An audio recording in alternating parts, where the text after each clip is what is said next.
di depan waktu Habib Rizik baru pulang dari Mekah itu ada beberapa kendaraan tempur kan di dalam itu, berdiri di depan itu digerakkan, itu yang kendaraan tempur yang bisa bergerak itu milik dari yang disebut dengan Komando Operasi Khusus, Koopsus namanya. Koopsus itu yang bisa memerintahkan Koopsus bergerak itu hanya presiden. Kalau Kopassus itu Panglima TNI. Kalau Koopsus itu presiden. Ada di perpresnya itu tentang pembentukan Koopsus. Jadi ini semua langsung perintah presiden. Kenapa kita berani simpulkan ini perintahnya perintah Jokowi sebetulnya? Nah, kenapa tidak bisa diungkap ya? Karena memang kekuatan Jokowi masih berkuasa hingga hari ini. Memang waktu saya ditangkap ditanya dia, itu siapa yang dimulai, kenapa dia? Akhirnya kan yang ditangkap waktu itu dijadikan bukti semua produk podcastnya kan. Akhirnya dibongkar. Jadi bukan karena IKN. Ya, selain IKN itu kan karena menyinggung Jokowinya juga. Jadi Jokowi itu memang bajingan tololnya memang luar biasa itu. Udah jahat ya, sudah jahat, bajingan tolol lagi kalau kata Rocky Gerung itu ya. Bismillahirrahmanirrahim. Assalamualaikum warahmatullahi wabarakatuh. Alhamdulillah, Allahumma sholli wa sallim wa barik ala sayyidina Muhammad wa ala sayyidina Muhammad, amma ba'd. Jadi sebetulnya memang yang menuntaskan buku ini adalah timnya sahabat saya ini. Kalau di Jawa Barat ada KEM, kita ada KDM, ini KEM, Kang Edi Mulyadi. Ya. Ini teman aing ini. Kalau ono Bapak aing kan katanya itu. Ini teman aing ini. KEM, teman aing. Nah, jadi memang tadi itu cerita tentang KM 50 ini, kalau tadi sempat diungkap bahwa ini ada keterlibatan dari Badan Intelijen Negara kita, ya memang iya, karena saya itu mengalami 2 kali peristiwa yang melibatkan langsung Badan Intelijen Negara, ya, dan itu operasi pembunuhan. Satu itu peristiwa Munir Talib, ya, itu sahabat saya, waktu itu masih sama-sama di LSM, itu meninggalnya juga tanggal 7 September 2004 gitu. Munir Talib itu dibunuhnya begitu, ya. Sementara KM 50 7 Desember 2020.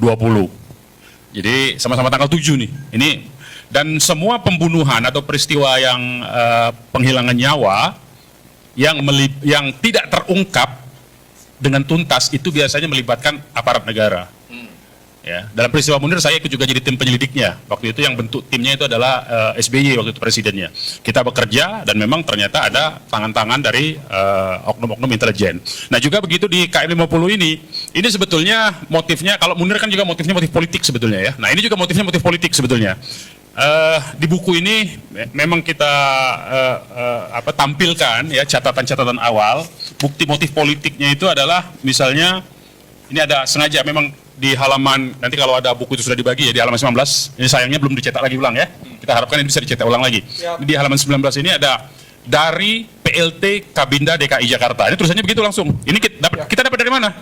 Ini kita dapatkan peristiwanya pada Jumat malam Sabtu itu, pada saat penangkapan agen-agen yang memantau di Megamendung. Ini dari handphone dan dari komputernya, dia bawa laptop tuh. Jadi tadi yang dikatakan oleh KEM tadi ya, Kang Edi Mulyadi tadi ya. Jadi ada drone tadi, kemudian pengawalan di anak-anak yang ngawal di Megamendung, menyergap pada saat drone-nya tutup, drone turun, disergap kan ketahuan bego sebetulnya, pakai drone itu sebetulnya gampang itu, disergapnya itu. Karena kita tunggu aja dia di mana turun nih, situ orangnya pengendalinya. Langsung diambil, begitu dibawa ke pos, semua data HP dan data di dalam laptop mereka itu diambil sama anak-anak kita. Nah, inilah kemudian kita dapatkan, saya ambil contoh ya. Ini laporan nih, laporan dari PLT Kabinda DKI, tembusan. Yang terhormat 1 deputi, 2 kabin, deputi 9 kabin, direktur 21, direktur 22. Halamannya Pak? Itu beda, yang ini beda. Yang halaman 19, kalau di buku halaman 19. Halaman 19, coba. Buku halaman 19. Nah, halaman 19, coba. Cari halaman 19.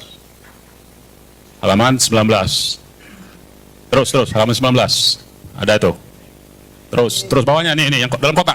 Nah, ini yang dalam kotak ini. Nah, ya. Nah, ini kita dapatkan dari handphone ini, ya. Itu di depan sudah ada ya. Saya bacakan saja. Perihal laporan Bangsit. Bangsit itu apa? Perkembangan situasi. Ya. Wilayah DKI Jakarta, Jumat 4 Desember. Ini peristiwa pas kejadian nih. Jumat 4 Desember 2020 hingga pukul 11 siang. Ini sebelum ditangkap nih. Ya, ini yang di bawah nih. Izin melaporkan karena ini kan kepala BIN-nya ya, PLT kepala BIN Jakartanya, bukan yang bekerja di lapangan. Tapi kan ini ditembusannya ada masuk di HP mereka. Bangsit wilayah Provinsi DKI Jakarta Jumat 4 Desember 2020 hingga pukul 11 sebagai berikut. Lain-lain. Nah, lain-lain. Renggiat Masjol. Apa dia lah istilahnya itu? Rencana kegiatan masyarakat, jolnya nggak ngerti saya ya. Hari Jumat 4 Desember 2020. Pukul 11. Unjuk rasa oleh Aliansi Mahasiswa dan Pemuda Jakarta Ampera di Balai Kota DKI Jakarta dan Gedung DPRD DKI Jakarta diikuti 25 orang. Dipimpin S.A.D. Putra, tuntutan meminta Anies Baswedan mundur dari jabatannya karena tidak tegas dan gagal dalam penanganan pandemi COVID-19. Ya, tuh. Itu alih pertama laporannya. Laporan kedua. Pukul 13, Unras oleh Forum Aksi Mahasiswa 212, dia pakai nama 212. Di kantor pusat PT PLNI Jalan Gajah Mada, diikuti 30 orang, dipimpin Avandi, tuntutan aksi menyikapi pernyataan Komisaris PT PLNI Kristia Budiarto tentang status positif COVID-19 Gubernur DKI Jakarta. Ya, itu yang kedua. Nah, di bawahnya lagi, ini ada lagi nih, ya, sama.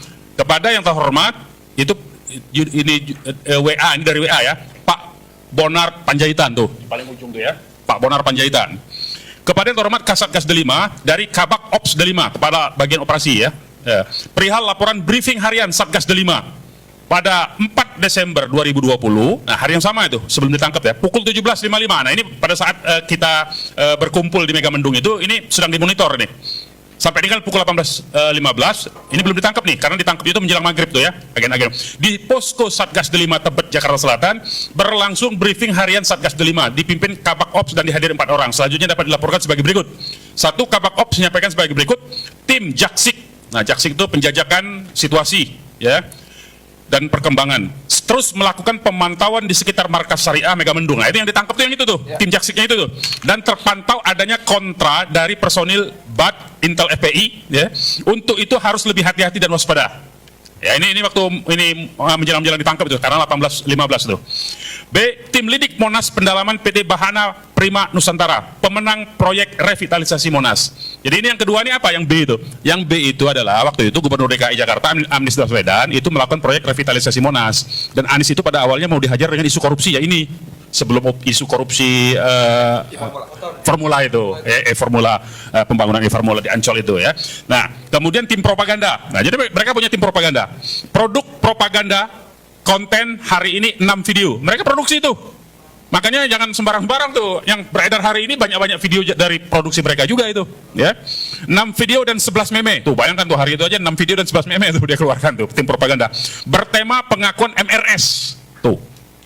Habib Rizik yang dimaksud ini ya, positif COVID-19 dan Anies yang korbankan anak buahnya guna pertahankan jabatan. Jadi memang yang diincar itu waktu itu adalah motifnya motif politik. Ini kan tahun 2020, WA ini, data ini. Ini balas dendam, mereka masih tidak terima, tahun 2017 itu Anies kalah dalam Pilkada DKI. Ahok kalah dalam Pilkada DKI, Anies yang menang yang kita dukung waktu itu. Nah mereka masih tidak terima, jadi terus-menerus mereka melakukan upaya untuk balas dendam itu sebetulnya. Dan mereka menganggap umat Islam itu ancaman. Ternyata kalau umat Islam itu bersatu, bisa mengalahkan mereka, padahal kan duitnya banyak sekali itu. Mereka disokong oleh taipan-taipan yang sampai sekarang masih berkuasa itu. Nah itu yang mereka khawatir kalau umat Islam ini bersatu. Jadi karena itu mereka terus-terusan selama periode antara 2014 sampai dengan 2024 itu terus-terusan harus menghancurkan kekuatan dari umat Islam. Jangan sampai umat Islam itu bersatu, makanya diadu terus dengan meme-meme, dengan video-video macam-macam. Nah jadi itu pekerjaan-pekerjaan itu. Dan waktu itu kebetulan kepala BIN-nya polisi, ya, jenderal polisi, jenderal bintang 4 polisi. Jadi dialah, dan kita mendapatkan di buku ini sudah kita ungkap tuntas ya di buku ini bahwa yang memerintahkan BIN itu operasi langsung presiden pada saat itu. Presidennya adalah Jokowi waktu itu, ya, memerintahkan untuk pites saja itu. Habib Rizik pites saja, Anies pites saja. Nah itu motifnya itu. Makanya kepala BIN dengan percaya diri mengeluarkan melaksanakan operasi Delima ini sebetulnya. Ya, ini sebetulnya kode-kode mereka semua. Itu yang pertama. Jadi dengan kondisi seperti itu, misalnya tadi disebutkan oleh Kang Edi Mulyadi tadi ya, soal apa Komnas HAM. Komnas HAM itu ditanya pada saat turun dari lift dari lantai pemeriksaan, kita tanya, dia mengakui, ini kalau masih polisi kita masih berani panggil, tapi kalau udah badan intelijen kita nggak berani. Dia aja udah ngomong begitu. Komnas HAM, makanya kasus itu tidak diungkap. Makanya tadi kata Kang Edi Mulyadi, kenapa Komnas HAM tidak tuntas ya karena dia takut memang untuk menuntaskan bahwa menyebut bahwa itu adalah keterlibatan dari Badan Intelijen Negara pada waktu itu. Langsung itu, oknum-oknumnya langsung dari pucuk pimpinannya ya, kepala BIN-nya pada saat itu. Nah jadi banyak sekali sebetulnya informasi-informasi yang disesatkan. Nah sekarang peran Kapolda pada saat itu dengan Pangdam Jaya pada saat itu apa? Itu tugasnya menyesatkan informasi. Jadi cara kerja mereka itu yang satu membuat melakukan operasinya, yang lain menutupi operasi itu dengan cerita palsu. Jadi cerita palsu tembak menembak, ada segala macam, ada pistol dari anak FPI segala macam, itu bohong semua. Memang sengaja mereka buat itu. Dan itu kita dapatkan semua, informasi-informasi itu ada di buku ini semua, operasi-operasi itu. Nah jadi itu sebetulnya yang terjadi di dalam peristiwa KM50 ini. Artinya yang mau kita tegaskan, peristiwa KM50 itu betul-betul peristiwa operasi yang sengaja mentarget dan memang by design dari lembaga intelijen negara kita, ya. Karena itu kenapa misalnya setelah operasi itu, sebelum operasi itu bahkan ya, sebelum operasi maksud saya, sebelum peristiwa pembunuhan tanggal 7 Desember itu kan, saudara-saudara masih ingat semua, kita semua ingat, di depan waktu Habib Rizik baru pulang dari Mekah itu ada beberapa kendaraan tempur kan, di dalam itu, berdiri di depan itu digerakkan, itu yang kendaraan tempur yang bisa bergerak itu milik dari yang disebut dengan Komando Operasi Khusus, Koopsus namanya. Koopsus itu yang bisa memerintahkan Koopsus bergerak itu hanya presiden. Kalau Kopassus itu Panglima TNI. Kalau Koopsus itu presiden. Ada di perpresnya itu tentang pembentukan Koopsus. Jadi ini semua langsung perintah presiden. Kenapa kita berani simpulkan ini perintah Jokowi sebetulnya? Nah, kenapa tidak bisa diungkap ya? Karena memang kekuatan Jokowi masih berkuasa hingga hari ini. Ya, kekuatan Jokowi sampai hari ini masih berkuasa. Data-data ini semua ya, data-data tentang KM50 segala macam ini waktu saya ditangkap diambil semua, padahal nggak ada hubungannya kan, saya dituduhnya teroris, tapi peristiwa KM50 yang diambil semua data-data saya, habis semua hilang data-data yang terkait dengan KM50, hasil penyelidikan saya, data-data yang semacam ini tadi. Mana yang tadi, coba tunjukin yang chat bin tadi itu yang saya kirim tadi, ini semua data hilang. Untung ya dikira kita bodoh kan, makanya kita simpan banyak-banyak nih di tempat lain. Jadi kalau hilang di saya masih ada di tempat lain, biarin aja ya. Nah ini kita ungkap. Kenapa kita tahu BIN? Jadi begitu kita ungkap data-data di sini juga kita keluarkan kartu-kartu anggota BIN yang ditangkap ya waktu di Megamendung itu ada di halaman berapa? Coba cek. Ada tuh kartu-kartu anggota BIN. Nah beberapa saat kemudian orang-orang BIN itu langsung semua kartu BIN itu nah ini di halaman 67-an, coba Pan, di halaman 67, coba langsung aja ketik halaman 67, coba langsung bisa, oh gitu, nah coba 67, nah 67, 68, nah ini, nah ini kartu BIN ini, ya kartu BIN ini, begitu ini kita bongkar malam itu yang kata Edi tadi, itu langsung seketika itu juga besoknya semua kartu anggota BIN langsung diganti dengan yang baru dan bukan seperti ini, dan ini dinyatakan palsu, ini BIN palsu katanya. Nah, itu cara main intelijen namanya, ya. Begitulah cara kontra intelijennya, ya. Jadi ini kartu-kartu begini, ini sekarang nggak pakai begini lagi. Jadi bayangkan BIN harus mengeluarkan ekstra dana yang untuk mengantisipasi melakukan kontra intelijen ini. Ini kartunya kita bongkar pada malam itu juga, ya. Dan dinyatakan ini bukan, ini palsu. Kartu BIN bukan begini, dia bikin kartu baru sudah. Sudah ada kartu baru, bukan yang begini. Nah, itu cara permainannya begitu. Jadi kalau kita gampang ditipu ya ketipu kita. Nah, karena kita nggak gampang ditipu, kita nggak begitu aja percaya kan. Nah, hal-hal yang demikian itu sering terjadi sebetulnya, termasuk sebetulnya cara-cara yang seperti ini, menipu, membongkar, mengganti kartu. Itu dilakukan oleh Israel sebetulnya dalam operasi-operasi di Gaza maupun dalam operasi terhadap Iran itu. Cara-cara perang propaganda itu dilakukan oleh Israel sebetulnya, oleh Mossad gitu ya. Nah kalau di Indonesia agen Mossad itu banyak tuh. Cuman tidak ada yang mengantisipasi. Jadi sebetulnya di Indonesia ini nggak ada yang benar-benar teroris itu nggak ada dalam konteks perjuang Islam yang ideologis tuh.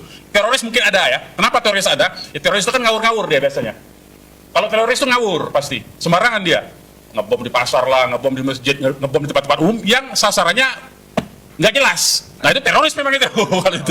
Kalau itu memang teroris itu nggak jelas tujuan. Tapi misalnya sudah jelas ada agen-agen Mossad yang berani bicara di TV beberapa waktu yang lalu, waktu ini ya kita nongol lah di iNews kan, dengan gagah berani dikasih tempat. Tapi kan ternyata aman-aman aja di Indonesia. Nah berarti di Indonesia tuh nggak ada memang yang katanya orang berideologi Islam garis keras, nggak ada. Yang ada teroris. Ya teroris peliharaan mereka sendiri. Ya teroris itu peliharaan mereka sendiri. Yang anak-anak bodoh dikompor-komporin jadi melakukan, kemudian ditangkap juga sama dia, kan bodoh namanya, dikompor-komporin mau, tapi ditangkap juga sama dia itu. Nah itu teroris versi mereka. Jadi pengantin. Jadi di Indonesia ada badan peternakan teroris itu namanya. Ada itu, mereka begitu tuh. Jadi ada yang tugasnya memprovokasi, melakukan radikalisasi, ada yang tugasnya nangkep. Memang terpisah itu. Nah itu permainan mereka begitu. Tapi yang dituduh itu adalah Islam. Yang dituduh adalah seperti saya.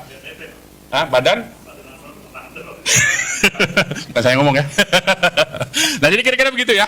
Jadi itulah pola permainannya sekarang. Penyesaran informasi itu banyak sering dilakukan oleh mereka, oleh lembaga negara ya. Nah karena itu kita harus hati-hati ya, harus hati-hati betul dalam melakukan katakanlah dalam tanda petik perjuangan untuk membela orang-orang yang tertindas ini, yang terzolimi ini, supaya kita tidak gampang masuk di jebakan sebetulnya.